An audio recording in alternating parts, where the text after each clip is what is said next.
Salve, salve, terráqueos! Começando mais um Pode Tudo do portal Tudo TV, parte 2, com esse ilustre convidado Cocote. Sou eu mesmo. Ele que é diretor, roteirista, cenógrafo. Diretor de arte, é, faço um monte de coisas, um monte de coisinhas. Tem uma companhia de teatro, né? Não, eu sou um agregador de pessoas para fazer teatro, né? O nosso grupo é um grupo experimental. Até fundamos assim uma companhia, né, tal, mas hoje em dia eu não posso nem ter uma companhia, porque senão eu perco meus direitos. Para vocês verem, eu comecei a trabalhar aos 14 anos e eu não tenho uma aposentadoria, porque no sistema do governo só tem a partir de 85. E de 85 aos nossos dias, assim, aos dias que já faz 10 anos que eu recebo um dinheiro que seria o que não chega a ser a aposentadoria, né? Mas é uma compensação, não é? E porque não tem, principalmente porque as empresas que eu trabalhei não existem mais. Eu trabalhei meu primeiro emprego na Estrada de Ferro de Bragança. Estrada de Ferro de Bragança, não existe mais. E aí, para Lá contar eu esse fui tempo, radiotelegrafista. Trabalhei na Companhia de Telefones do município de Belém, que também não existe. Trabalhei na Mesbla, no MAP e outras companhias aí que eu trabalhei que não existe, inclusive o Banco Comercial do Paraná. Eu não tenho, que eu trabalhei, não tenho registro. O Banco Mercantil também não tem registro. Tipo, claro que me descontaram o meu INSS, mas cadê? Cadê? ficou essa lacuna, né? Então, hoje eu não posso ter uma empresa, por exemplo. Eu também não quero, né? O que eu quero é fazer teatro, eu quero fazer arte, porque o teatro ele é transformador, né? Eu acho que a arte é transformadora. E às vezes o teatro é até terapêutico, e para mim é terapêutico, Sem dúvida. né? Porque eu consigo fazer personagens os mais esquisitos possíveis, né? E criar, imaginar, Pois né? no teatro, Imaginário. né? Eu sou um rei, eu sou um mendigo, eu sou um bicho, eu sou uma entidade. Ultimamente tenho feito entidade. Haja visto meus cabelos, tudo de entidade. E eu peguei o Tainacan como uma referência de contar histórias. Tanto é que eu me dei o direito de, através do Tainacan, contar as histórias indígenas. Que agora, quer dizer, modo de dizer, né? Porque era tudo muito restrito, né? Ou é branco, ou é preto, e agora está ganhando sim uma visibilidade, está quebrando uma barreira, né? Demorando ainda, mas está indo bem devagar, né? Mas é muito devagar, né? Ainda o protagonismo do povo indígena ainda está muito abaixo do que merece, Muito né? aquém, né? A gente tem feito coisas, né? Eu fiz algumas coisas, inclusive assim, alguns personagens que viveram aí. Eu fiz o Juruna num documentário aí, né? E eu fiz outros personagens aí, por exemplo, o Touro Sentado eu fiz. Imagina, um parente lá da América do Norte, né? E fiz outros aqui, outros personagens. E estamos aí fazendo, né, as coisas, né, que a gente consegue ainda fazer, porque eu nunca tive uma ajuda financeira do governo assim para fazer especialmente os meus trabalhos, né? Porque briga muito, né, com a história oficial, não é? E para evitar aborrecimentos, eu nem busco. Claro que eu já trabalhei e ganhei dinheiro do governo sendo colaborador de outros trabalhos com outros grupos, né? Eu fiz uma ópera, a Ópera dos 500, que eu trabalhei com a Marlui Miranda fazendo a ópera lá no Municipal, aquela delícia de teatro, direção do Não Alves de Souza. Eu fiz um trabalho que também foi para a Europa, que é sobre a descoberta, né? Brasil Outros 500, que era um espetáculo do Dragão 7 que a gente fez lá, direção da Cleusa Borges. Que é uma companhia que viaja muito, faz trabalhos na Europa, muito, né? Inclusive, essa companhia, do qual eu sou colaborador, eles fazem o intercâmbio da língua portuguesa do mundo inteiro e traz para cá, para o Brasil, né?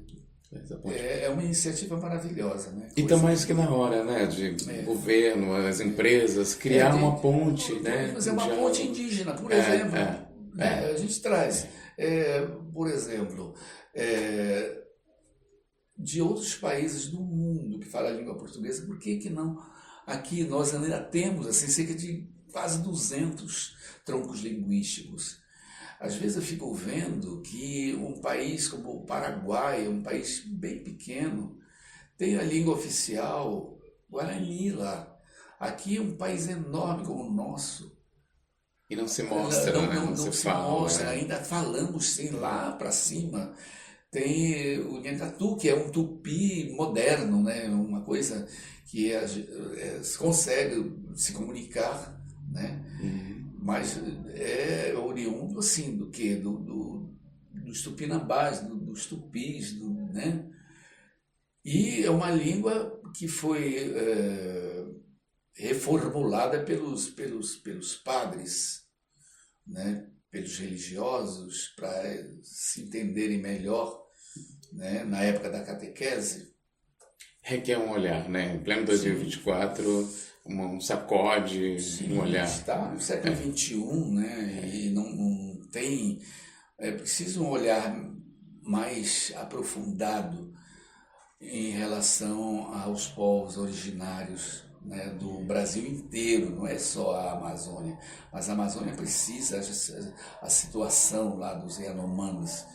Eu fiz um trabalho chamado Anedota Yanomami, que deve estar aí nas redes sociais.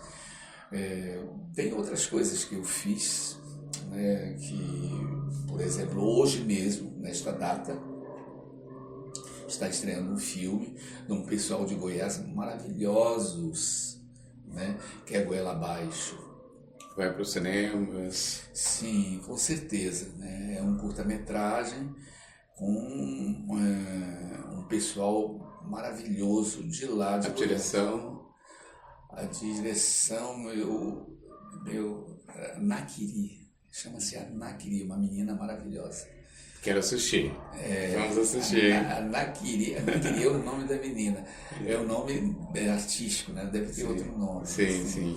E a Naquiri é uma menina muito especial, que também a origem dela é lá de cima. Eu acho que ela é Cambeba, que é um povo lá de cima, da Amazônia. A origem dela acho que é de lá. Tem muitas histórias, né? Traz muito conhecimento. E todo o elenco basicamente é indígena, né, desse filme. Então fiquei muito honrado e feliz. Espero voltar a trabalhar com eles lá em Goiás. Qual que é o nome do filme mesmo? Goela Abaixo. Goela Abaixo. Aí, terráqueos. Tá aí o convite. Goela Abaixo. Fiquem de olho nesse trabalho. E tem assim, um trabalho seu fascinante, que é no cinema, com o Hector Babenco. Sim. Eu conheci o Babenco quando eu estava fazendo teatro de revista. E ele precisava de um elenco jovem e precisava que fizessem... o personagem era Lilica, a princípio. Eu conheci fazendo um outro filme, uma moça chamada Fátima Toledo, que era atriz do filme, que era o Baiano Fantasma, de um diretor maravilhoso, que por um acaso ele também é paraense, Denoir de Oliveira. E ele me chamou para fazer o filme, eu conheci a Fátima, e a Fátima estava junto com o Babenco. E ela foi para me assistir e nos chamou para participar do teste. Eu acabei fazendo um monte de coisa lá no filme, que eu não queria fazer mais personagens tipo travestidos, não é? E eu não queria de jeito e maneira. Que bom que depois, como foi o Jorge Julião junto comigo, e acabou ficando o Jorge para fazer a Lilica, e o Babenco disse, eu vou escrever um personagem para você, mas eu não sei se vai ficar, porque eu vou falar de aborto. E, para vocês verem, né, até hoje o aborto ainda tem problemas, né? Imagina na década de 70. Tabu assim 100%. Né? E eu digo, tá bom, eu vou ser o pai do aborto, é isso? É. Aí, bom, passou o tempo, eu fiquei esperando, eu digo, eu acho que não vai rolar, né?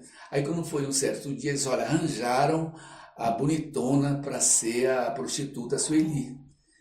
Eu achava que ia ser a Vera Fischer, alguma coisa assim, né? Tinha umas meninas, eu, assim, na minha bobagem de adolescente, né? Eu digo, bom, vai ser quem, né? De repente, olha, é a Marília Pêra. Nossa. Quando falou Marília Pêra, eu me lembrei que lá no Rio de Janeiro, uma vez a Marília Pêra me pagou um cai duro, um comercial. Ela me pagou lá em Copacabana, num lugar que era perto do Beco das Garrafas, né? E eu nunca esqueci dessa moça, dessa grande atriz. E por um acaso, ela tinha trabalhado com o Apolônio. Olha, e o Apolônio me falava muito dela. Quando falou dela, eu digo, puxa vida, que lindo que vai ser. E no filme, eu faço o namorado dela. Na realidade, eu sou o pai do aborto que ela faz no filme. Que ela faz no filme, que ela comete o aborto. E eu sou o pai do aborto. Mas assim, eu trabalhei em outras coisas de cinema, eu faço muito, eu gosto muito Hoje, o cinema que eu faço é aquele cinema da guerrilha mesmo, que o pessoal fala, né? Tenho feito roteiros, inclusive autorais, que é A Mulher da Árvore, que a Gilda faz, A Mulher da Árvore. Fiz também um outro trabalho, que é roteiro meu, que é Estrelas Cadentes, que também é baseado numa peça chamada As Estrelas da Janela, que é um texto que eu montei com um grupo de encenação, que surgiu lá na imprensa oficial por causa do Audálio Dantas, né? E também, ultimamente, eu tenho feito outros trabalhos aí com a galera do cinema, que está aí agilizando. Agora o audiovisual está crescendo, né? Agora tem esses streams aí, essas plataformas, né, que produz. É lindo isso, e que se fortaleça e prospere mais. Prospere, né? Porque não vai faltar temas e talentos. Você foi para o cinema com o Babenco, né? Fui. Você chegou a fazer o Pichote, o filme? Ali o que era? No final de 90? Não, foi 70. Foi uma década bem legal. Década de 70, 77, 78, por aí. Eu, querendo fazer teatro de qualquer maneira, querendo me descobrir, eu fui fazer teatro de revista. E tinha um diretor que hoje em dia, esse diretor, ele é meu vizinho, Sebastião Apolônio. Maravilhoso. O Sebastião, ele tinha vindo do Rio de Janeiro com uma revista para fazer um lugar bem underground, assim, né? Que eram os cafés teatro e tal. Aí eu ligava, o que eu vou fazer, né? Teatro de revista. E eu via no Teatro das Nações, tinha assim, imagina, Darlene Glória, tinha Eu Que Maravilha, tudo fazendo teatro de revista. Eu digo, não, eu quero fazer. E eu acho que eu fui fazer, acho que eu fiz um espetáculo com elas. Tem Banana na B, Tem Banana na O B. título é muito bom. Tem Banana na B, que era um espetáculo, era uma revista. Para quem Mas eu não é não do vi. tempo, assim, só para situar, esse teatro de revista eram cenas, sketches que Era um aconteciam. sketch, era tipo um vaudeville, assim, alguma coisa bem interessante, né? Porque você se trocava muito, né? Você fazia tudo quanto era tipo de personagens, né? Tanto dançava, você... Mostrava a versatilidade como ator, Exatamente. né? Dava para mostrar a versatilidade. E o Sebastião, ele veio com uma peça chamada O Bagaço. Hum. Ele fez no Rio de Janeiro, foi o maior sucesso. Ele queria fazer aqui né, em São Paulo, e aqui em São Paulo, apesar de ser um lugar de pessoas bem conservadoras, né, nessa época eram muito mais. Né? São Paulo continua sendo bem conservador, né? Mas assim, na noite, todos os gatos são pardos, né? Não mudou nada de lá para cá. Exatamente. E o Continua. lugar era um lugar no Aroche, onde efervescia, sabe? O gay power brasileiro, né? E lá tinha um teatro de revista, que era o Val Improviso.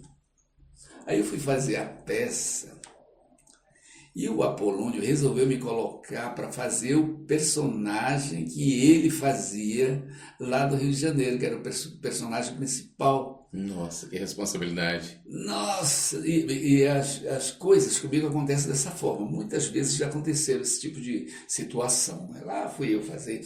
Depois eu gostei da história, né? E só que a gente não tinha, a gente se vestia de travesti, não tinha tanto travesti, não tinha nada disso. Porque se hoje em dia existe um grande preconceito em relação aos trans, né, e travestis e etc., naquela época era pior, era bem pior. Né? Eu lamento muito que ainda hoje ainda não tenha um respeito pelas escolhas, né, das pessoas. E naquela época era bem pior, né? Mas era muito legal, porque depois da meia-noite descia toda a fauna e a flora paulista para lá. E eu não gostava, ficava lá. Era muito bom, porque também conheci figuras assim, imagina, Clementina de Jesus cantando lá, eu ali do lado daquela senhora tão maravilhosa que gostava de tomar um gorozinho, entendeu? E Você continua ainda tomando uns gorozinhos? moderadamente sempre, né? Eu não sou muito de ficar bebericando, mas eu tomo as minhas cervejas. Você não toma nenhum remédio, né? Zero remédio. Não. Eu não tomo nenhum remédio. E claro que eu faço os meus check-ups, né? Mas eu tremo na base quando eu vou no médico, já vai aparecer alguma doença, né? E eu tomo as vacinas, né? Porque eu peguei dengue, né? Covid, você chegou a pegar? Eu acho que eu peguei, mas assim, eu acho que eu peguei e nem percebi, né?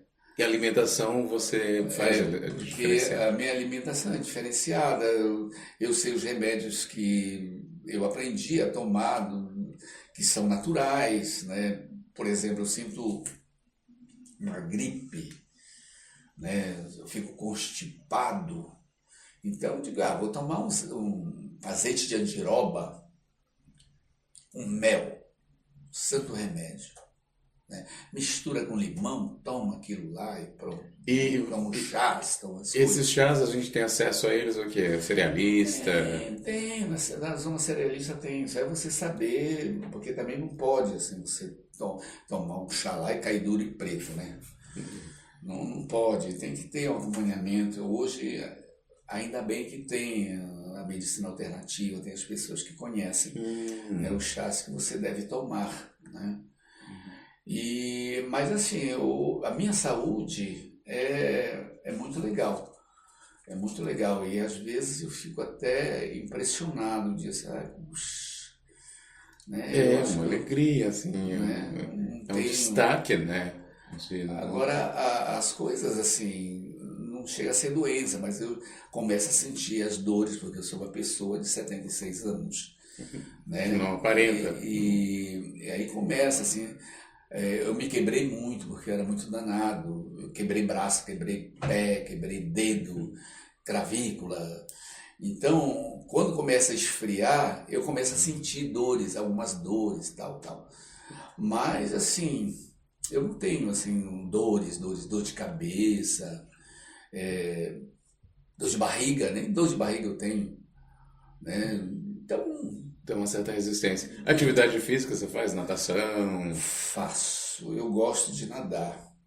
Mas, assim, eu faço um basicão de exercício, né? Porque como é, a minha história lá na frente, de preparação para fazer uma personagem, tinha que dançar, tinha que fazer exercícios até vocais, né? Que é bom para o corpo. Eu acho que você tem que cuidar do corpo, mas também tem que cuidar da alma. Muito Eu importante. sou uma pessoa muito devotada aos sentidos, que é uma coisa que o urbanoide perdeu. As pessoas que vivem na grande cidade, elas não sabem olhar além do olhar, elas não sabem ouvir, elas não ouvem mais ninguém falando, elas não se tocam, então esses sentidos eu adoto comigo ainda, Você ainda né? conseguiu Eu manter. consigo manter e todas as pessoas têm isso, né? Só que tem que desenvolver. Por exemplo, o famoso sexto sentido, a gente sabe quando algo de mal está para acontecer, se você tem algo voltado à tua alma, ao teu espírito, né?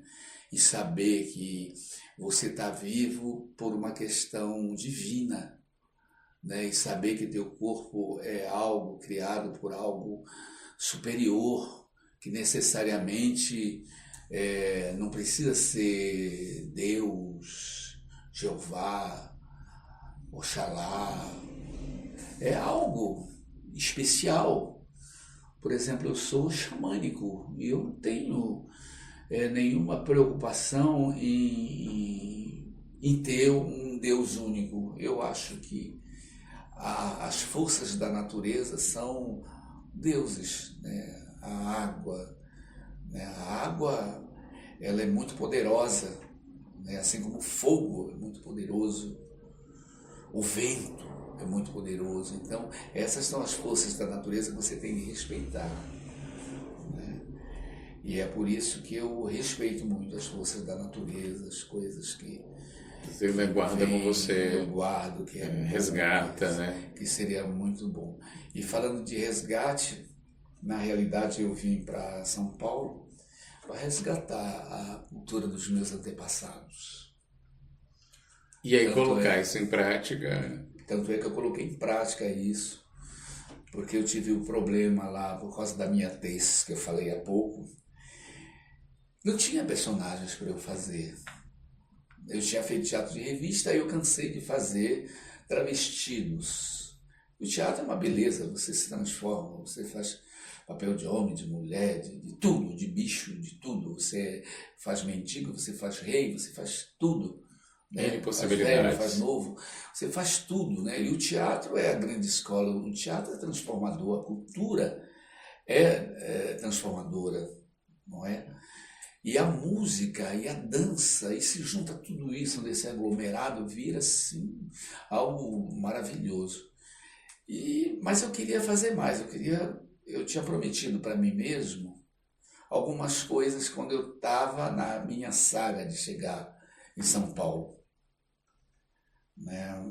Eu digo assim, bom, às vezes dá aquela deprê, né? De, o que eu estou fazendo em São Paulo? Eu fico vendo hoje essas violências todas, eu me sinto muito fragilizado, mas ao mesmo tempo eu sei que eu tenho muita força para suprir tudo isso, né? E o que me ocorre é que eu digo, puxa vida, lá atrás, em 1980, eu resolvi escrever um texto.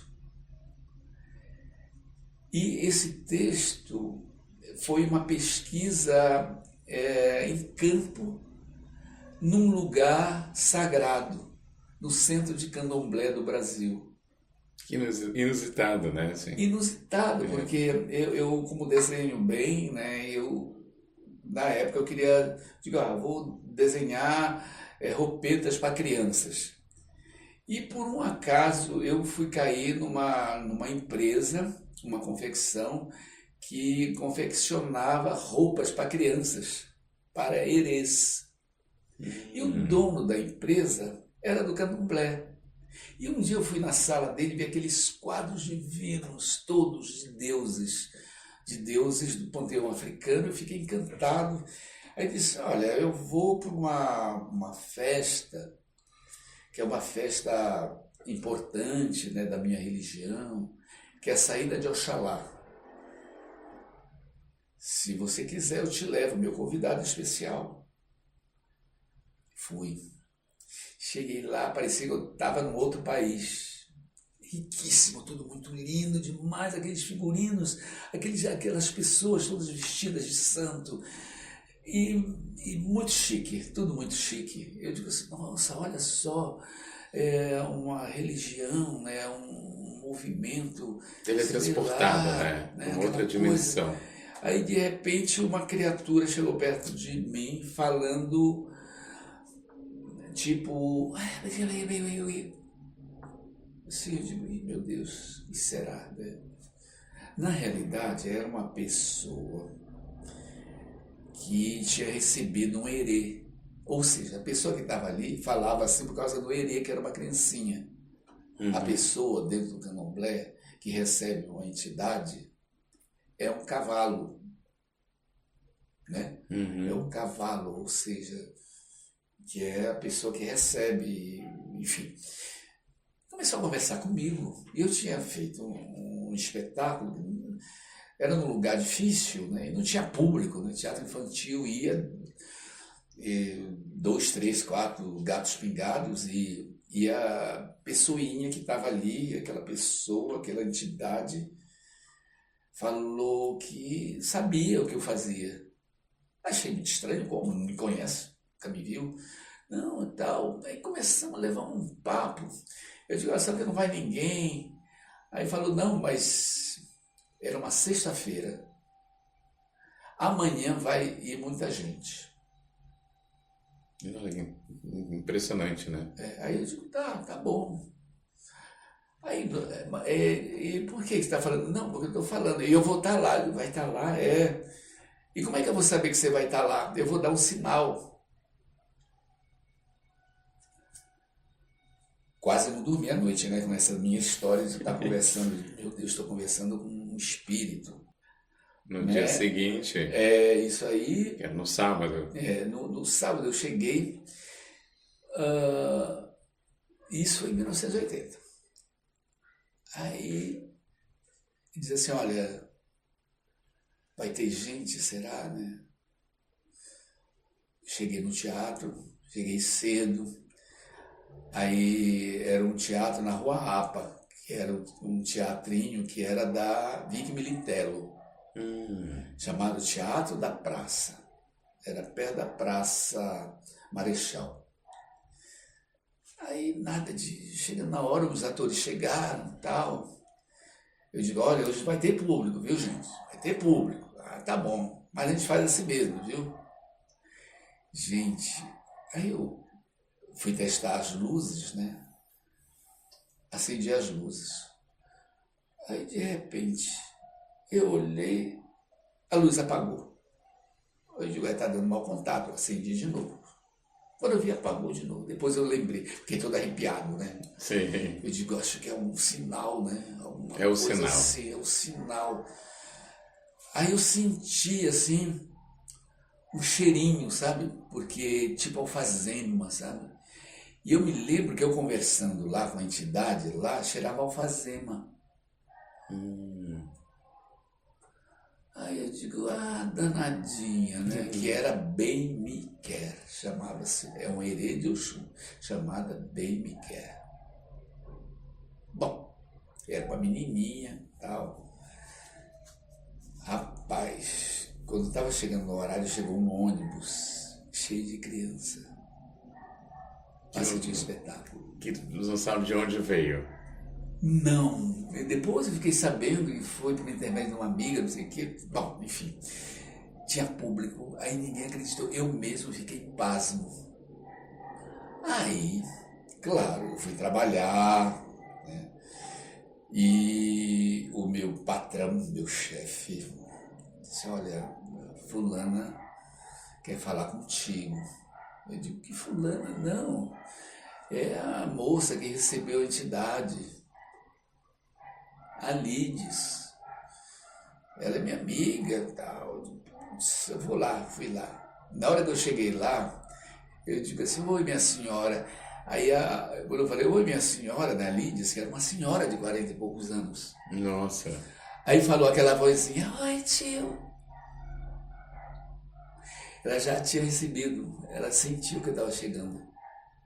Aí eu comecei a escrever a história, que ela queria que eu escrevesse uma história dela.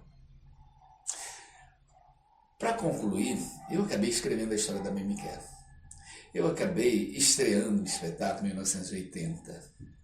A primeira peça infantil falando de candomblé para crianças. Olha. Os meus amigos do teatro, a Crasse, disse, você vai estrear onde? Eu digo, não, vou estrear lá no Teatro das Nações. Esse teatro tem caveira de burro enterrado, não vai ninguém lá. Só Dercy Gonçalves e o Coxinha mesmo que enche lá. Você vai colocar a peça infantil lá, você tá louco. Eu digo, não, mas vai ter gente, eu sei que vai ter gente para assistir. Gente, estreou. Ganhamos prêmios. Encheu de gente. Eu tentei chamar o elenco com linhagem africana, não consegui. Na realidade, eu conheci duas pessoas mesmo pretos, né? Que era a Áurea Campos, que era uma grande atriz preta, e Eduardinho Silva, que devia ter uns 14, 15 anos por aí. Ele fazia um Oxóssi e a Nana Muruquê era a querida atriz Áurea Campos. Bom, depois daí eu comecei a perder o medo, porque eu também tinha receio de no que escrevi, né? Escrevendo. Porque o desconhecido, né, dá esse medo, bota medo na gente, insegurança, né? E aí quando você vai vivenciando, vai para a prática, você vê que não é um bicho de sete cabeças, né? E vai ampliando, né? Mas é uma responsabilidade muito grande, ainda mais falar de candomblé, falar para criança. Aí eu digo, bom, aqui é o caminho. E nesse mesmo tempo, nesse mesmo ano... A temporada foi que foi. Foi. Eu conheci o Audálio Dantas. O Audálio Dantas, ele estava famosinho já, porque tinha uma relação dele com a de Jesus, né? Ela tinha escrito Quarto de Despejo, Clássico. um clássico de uma favelada. E esse homem, né, Audálio Dantas, ele trabalhava na revista Cruzeiro. E ele tinha uma assessora chamada Dórica Crajan, e ela me conheceu num evento, e ela disse, olha, eu quero que você conheça o Audálio, eu vou trabalhar com ele na imprensa oficial. Ele vai começar agora, né? Eu já trabalho lá há um tempo e tal. E eu digo, ai, que legal, né? Tal, quero sim conhecer. Conheci. Aí falei que eu queria fazer teatro, precisava de um local. Eu disse, não, eu vou arranjar um lugar aqui, na própria imprensa oficial, para você fazer teatro para os filhos dos meus funcionários. Porque a imprensa oficial era muito, né, aquela coisa muito quadrada, né? E lá fui eu fazer teatro. Comecei a fazer teatro infantil com um grupo de teatro, que era o grupo de teatro da IMESP, que depois passou a ser Grupo Encenação de São Paulo, que é o grupo, nosso grupo. Que aí foi quando você fundou o seu grupo de Sim, teatro. oficialmente ele existe desde 85, porque eu peguei um texto maravilhoso chamado Nem Tudo Está Azul no País Azul, Uhum. que já falava do preconceito de cor, da Gabriela Rabelo, músicas de uma pessoa muito, muito especial, né? E direção, acho que foi da Gilda Vandenbrand também, né? Você escreve canções, né? Músicas. Eu tenho uma formação musical, assim, eu não me atrevo a fazer música, né? Mas eu conheço bem. Mas eu tenho uma parceira que é a Gilda Vandenbrand, que ela resolve essas questões. Mas eu escrevo as letras, né? E canto um pouquinho, né? E a Gilda gosta de fazer as músicas para os nossos espetáculos desde essa época. E você tem um que é maravilhoso, é lindo, é o Luamin. O título da peça não é Luamin, Curumim. Curumim.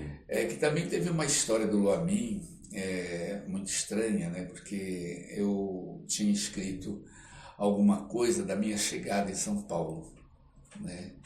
Que era a chegada de um indígena na grande cidade, e ele tem um confronto de culturas, ele consegue conviver, né?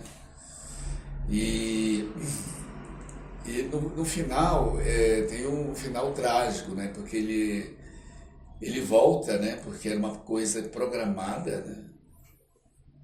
Que ele vivia no mundo da lua e ele queria voltar para a Terra, e ele via lá da lua, no mundo da lua, as figuras que ele convivia era a lua e o Tainacan, que era Tainacan na história indígena, nas lendas que se fala indígena, Tainacan, ele seria a estrela d'alva, né? Ele é assexuado, ele pode ser uma estrela branca, linda, que é a estrela mãe, enfim, é o Tainacan. E as letras ali das músicas, algumas você escreveu? Não, eu escrevi o texto, né? Passei para a Gilda e a partir desse texto ela criou e com a musicalidade dela fez algumas músicas, inclusive essa música do Oxóssi que ela fez, que o Eduardinho cantou divinamente, ele ganhou o prêmio como melhor ator, revelação do ano. E é uma musiquinha assim, deixa eu ver se eu lembro. Tinha uma muito bonita também do Curumim, né? Em cima de uma pedra branca. Você lembra, né, seu danadinho? E também trabalhou em cima de uma pedra alta, contemplei a lua linda. Ela parecia no azul das águas. Meu sonho navegante fez que eu mergulhasse nela. Voei da pedra alta e fui querendo me aproximar. Na queda vi a terra azul ficando tão distante. E assim foi, né? Que era o lance do Curumim, ele se joga lá da lua para a terra. E vai ficando distante, né? E ele fica vendo, né, a terra, né, lá de cima da pedra alta, que é a lua, né? Aí ele resolveu vir para a Amazônia, porque na Amazônia ele via a lua refletida, né? Tanto é que eu falei de aprender a cantar com os pássaros, eu falava a Gilda, olha, aprendi a cantar com os pássaros, né? Que coisa melhor! E ela fez essa letra divina, que virou uma música maravilhosa. Conjugue um verbo. Amar. Eu amo, tu amas, ele ama, nós amamos, vós amais, e eles te amam. Muito bom. Bom, terráqueos, estamos finalizando. Você quer deixar algum contato da sua rede social? Sim. E ponto Cocote. É Kokocht. E ponto Cocote.